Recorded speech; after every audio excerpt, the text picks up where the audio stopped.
circuit out of these instructions to make a circuit. So first we need a battery, a wire, and a bulb, and a motor, fan, or a switch. So what we need to do next is we need to take the insulator off the wire and put one on the top and the other on the bottom. So now we're going to tape the wires to the batteries. Which side? Positive or negative? Both sides. This is going to be positive side. And not this one, the other wire. Because this is going to complete the circuit. If you attach it here, it will complete the circuit. We don't need to do that. So we need to attach the wire on this side. Make sure it touches the battery.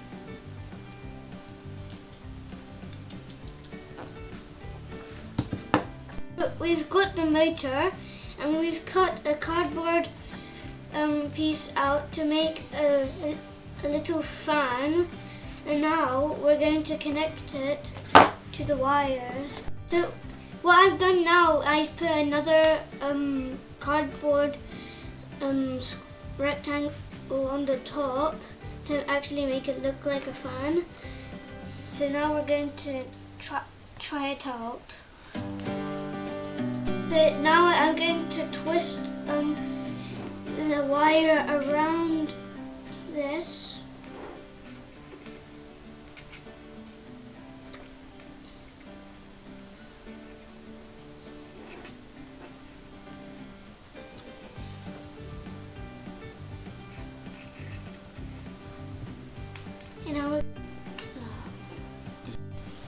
So what I've done here is we've taped the wire, that positive and negative, connecting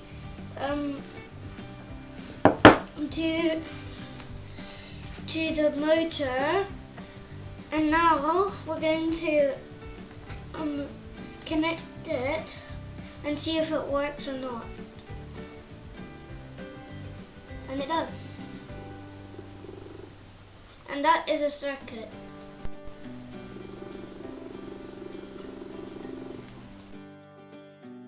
So what we've done now, we've added a switch, we've taped it to a paper, and now the switch's purpose is to open and break the motor's movement. The battery powers the motor with the wire. So which side is that?